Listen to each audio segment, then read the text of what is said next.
Hey there everyone, let's quickly discuss about a new question from the Indian Economic Service. Yes, I'm talking about balance of payments. So in front of you, the question asked is about the mechanism of adjustment in the event of disequilibrium in the balance of payment. Okay, so quickly let us first try to understand what is balance of payment, right? So balance of payment का मतलब है कि जो हमारे country के साथ दूसरे countries का जो फाइनेंशियल ट्रांजैक्शन होता है that is basically balance of payments, और उसको रिकॉर्ड्स की तरह रखा जाता है, एक तरफ क्रेडिट और एक तरफ डेबिट की तरह रखा जाता है. क्या क्या आ जाते हैं इन बैलेंस ऑफ पेमेंट्स यानी कि इकोनॉमिक ट्रांजैक्शंस में, जैसे कि export and import of goods and services, financial assets, foreign investments, then foreign aids, unilateral transfer payments as well as transfer receipt. ये सारे डिफरेंट तरीके से जहाँ से हमारी कंट्री से करेंसी बाहर जाता है जिसको हम आउटफ्लो बोलते हैं, और करेंसी अगर हमारे कंट्री में आए जो कि इनफ्लो है, तो ये इसका जो पेमेंट है, जो लेन देन ट्रांजैक्शन, इसका जो रिकॉर्ड है, यही हमारा बैलेंस ऑफ पेमेंट है.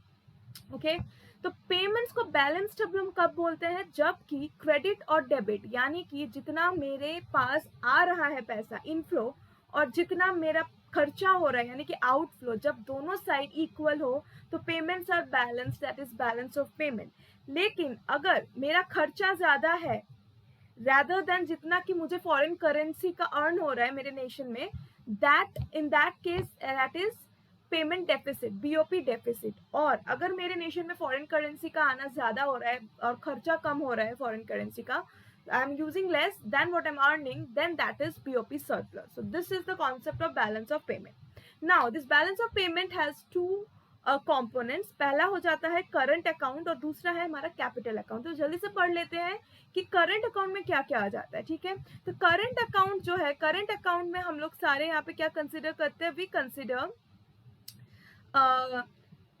Export and import of goods and services. इसके अलावा हम लोग इसको अगर बोले तो अलग अलग हम लोग फैक्टर्स में इसको डिवाइड कर सकते हैं. जैसे कि पहला हमारा हो गया ट्रेड बैलेंस. ट्रेड बैलेंस में हम लोग सिर्फ एक्सपोर्ट और import of goods and services को इंक्लूड करते हैं. ठीक है, दूसरा हो जाता है हमारा प्राइमरी इनकम बैलेंसेस, और फिर हमारे पास है सेकेंडरी इनकम बैलेंसेस.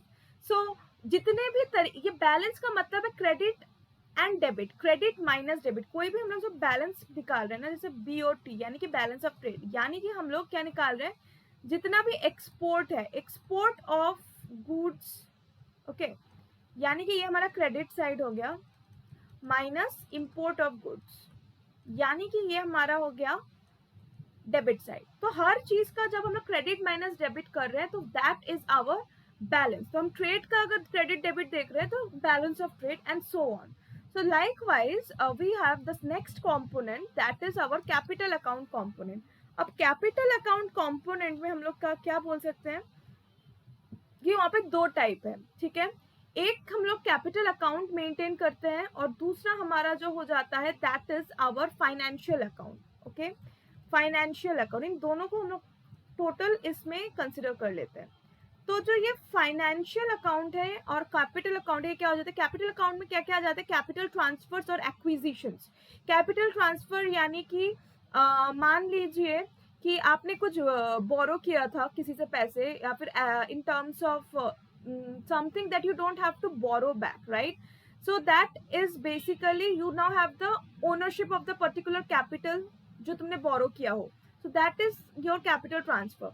या फिर कोई ग्रांट्स मिला हो, ओके, जैसे कि लेस डेवलपिंग कंट्रीज को आईएमएफ ग्रांट्स देते हैं कि ताकि वहाँ पे तरक्की हो, जैसे कि रोड्स बन सके अच्छे से, डैम, स्कूल्स, ये सारे हो सके, तो ये हो जाता है एड्स. तो that are all grants. Okay, इसके अलावा क्या हो जाता है? रेसिडेंट्स और नॉन रेसिडेंट्स के बीच में भी कैपिटल ट्रांसफर होता है, राइट? एसेट्स का ट्रांसफर होता है. तो ये सारे हमारे कैपिटल ट्रांसफर के बीच में आ जाता है. सो अदर देन दैट कुछ भी एक्विजिशंस वगैरह हो किसी पर्टिकुलर नॉन फाइनेंशियल एसेट्स पे, जैसे कि कोई किसी का किसी चीज पे कॉपीराइट हो या ट्रेडमार्क हो, है ना, ब्रांड नेम्स हो जाए, या किसी का कोई पर्टिकुलर लैंड है जो कि सिर्फ उसका पर्टिकुलर ओनरशिप है to sell. So sell means वहीं पे फिर से ट्रांजैक्शन ऑफ मनी आ जाता है. तो ये सारे आ जाते हैं कैपिटल अकाउंट्स के अंडर. एंड फाइनेंशियल अकाउंट में उससे भी जो बड़े बड़े ट्रांजैक्शंस होते हैं जैसे कि FDI, right, foreign direct investment, foreign portfolio investment, ये सारे खाते जो बड़े बड़े अमाउंट ऑफ ट्रांजैक्शन है एसेट्स के, वो सारे आ जाते हैं फाइनेंशियल अकाउंट में, और दोनों को मिला के हमारा आ जाता है करंट अकाउंट के अंडर, राइट। तो जो हमारा बैलेंस ऑफ पेमेंट है उसका जो हमें क्या चाहिए होता है, जो हमारा करंट अकाउंट है वो प्लस जो हमारा कैपिटल अकाउंट है, ये दोनों को जब हम लोग ऐड करें that should sum up to 0।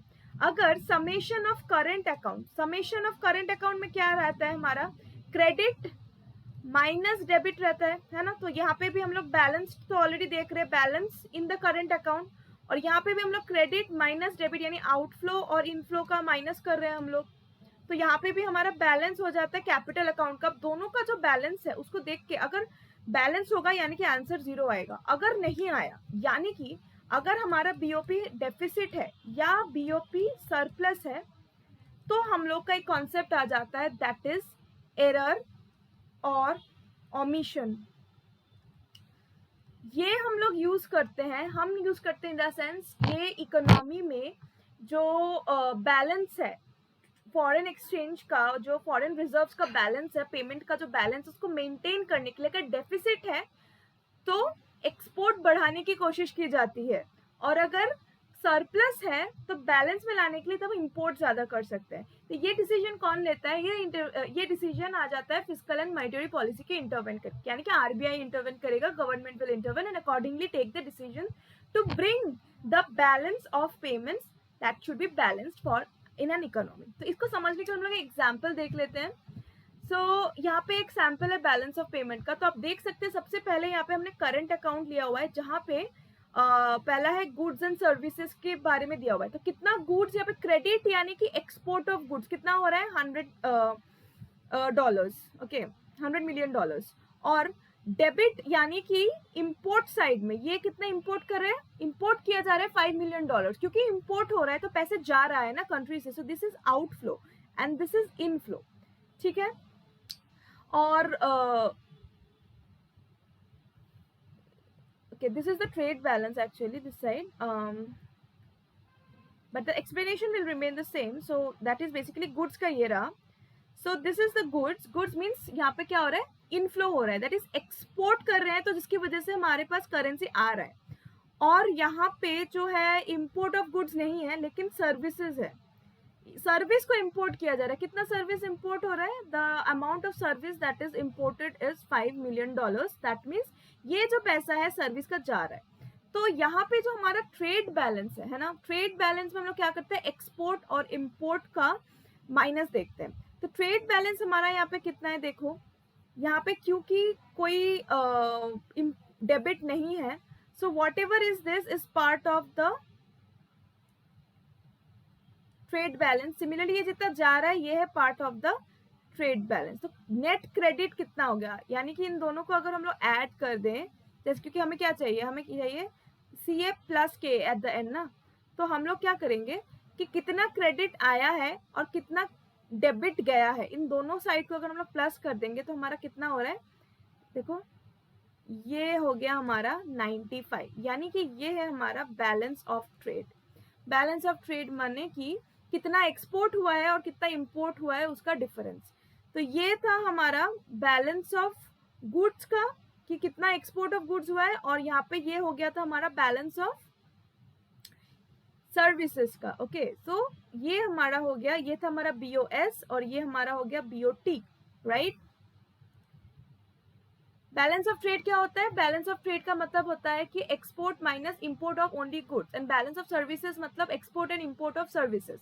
तो देखो यहाँ पे जो हमारा गुड्स का एक्सपोर्ट है लेकिन यहाँ पे इंपोर्ट नहीं है, तो इंपोर्ट को मान लीजिए 0 है यहाँ पे, तो इन दोनों को हम लोग प्लस करेंगे तो हमारा टोटल बैलेंस ऑफ ट्रेड क्या है, कितना है, 100 है, क्योंकि एक्सपोर्ट ही हो रहा है।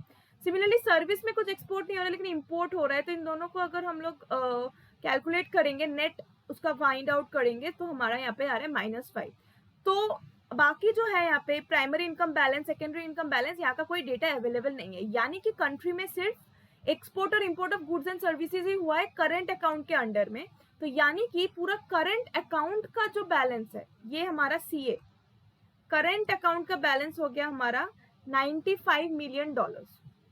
अब हम लोग जाएंगे हमारा कैपिटल अकाउंट देखेंगे, कैपिटल और financial accounts, right. So capital account के अंडर में जितना है ये कैपिटल ट्रांसफर्स, एक्विजिशन, नॉन, इसका कोई डेटा अवेलेबल नहीं है, सर ये सारे जीरो हैं, राइट। लेकिन फाइनेंशियल अकाउंट्स में देखो डायरेक्ट इन्वेस्टमेंट भी नहीं है, so these are all zero, but portfolio investment है। पोर्टफोलियो इन्वेस्टमेंट कहाँ है, कंट्री में आ रहा है या जा रहा है, सो पोर्टफोलियो इन्वेस्टमेंट जा रहा है यानी कि दूसरे कंट्री में किया जा रहा है, so you are paying outside, this is outflow, ठीक है। तो इनका जो बैलेंस है, बैलेंस ऑफ पोर्टफोलियो इन्वेस्टमेंट कितना हो गया, -$20 मिलियन।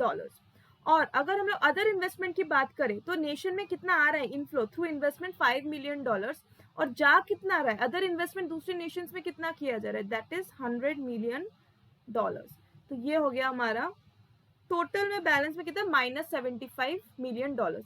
यानी कि अगर हम इन दोनों को प्लस करें तो हमारा करंट अकाउंट का, कैपिटल अकाउंट का बैलेंस निकल जाएगा, दैट इज -95। यानी कि अगर हम लोग यहाँ पे देखें तो हमारा जो करंट अकाउंट बैलेंस है वो है हमारा 95, और जो हमारा कैपिटल अकाउंट बैलेंस है वो है हमारा -95। तो हमने क्या बोला था, बैलेंस ऑफ पेमेंट चाहिए तो CA + KA is equal to 0, ये मेंटेन होना जरूरी है। So that is the reason that we will have, so here if we add these two we get 0, that means here the balance of payment is in equilibrium, BOP is in equilibrium। अगर ये disequilibrium में होता, यानी कि ये दोनों same नहीं होता, मान लीजिए दैट इज ये हमारा टोटल एक्सपोर्ट है पूरा CA और KA का मिला के जितना पैसा आ रहा है, right, this is total inflow of cash, credit, और ये है टोटल आउटफ्लो यानी कि डेबिट, ये दोनों बराबर है, जितना पैसा आ रहा है उतना जा रहा है, सो दिस इज बैलेंस्ड इक्विलिब्रियम। अब मान लीजिए जितना पैसा आ रहा है और जा रहा है वो अगर सेम नहीं होता, यानी कि BOP इक्विलिब्रियम में नहीं होता, जस्ट फॉर अ चेंज मान लीजिए डेटा कुछ ऐसा है कि आपका जो ये वाला पार्ट है this is your -$120 million, okay, and this is same. तो इसका मतलब क्या हो रहा है कि आपका इनफ्लो ज्यादा है पैसों का, वेरएज आपका आउटफ्लो कम है।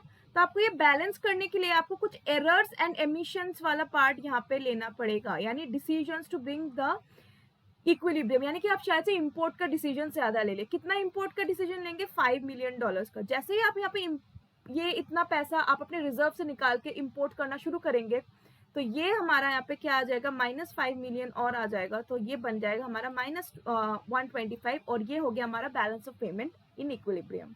सिमिलरली अगर हमारा डेफिसिट में हो, डेफिसिट मतलब पैसे कम आ रहे हैं, है ना, डेफिसिट यानी कि ये मान लीजिए 120 है, कम है, और ये 125 है, ज्यादा है, तो तब क्या करना पड़ेगा हमें, आइदर ये इंपोर्ट कम करना पड़ेगा या एक्सपोर्ट बढ़ाना पड़ेगा। एक्सपोर्ट अगर हम लोग बढ़ाएंगे कितना, $5 मिलियन तक अगर एक्सपोर्ट बढ़ा दिया हमने, that is again in this part, that is net error. तो अगर हमें एक्सपोर्ट बढ़ाना है तो हम एक्सपोर्ट साइड में +$5 मिलियन करेंगे और बैलेंस हो जाएगा 0।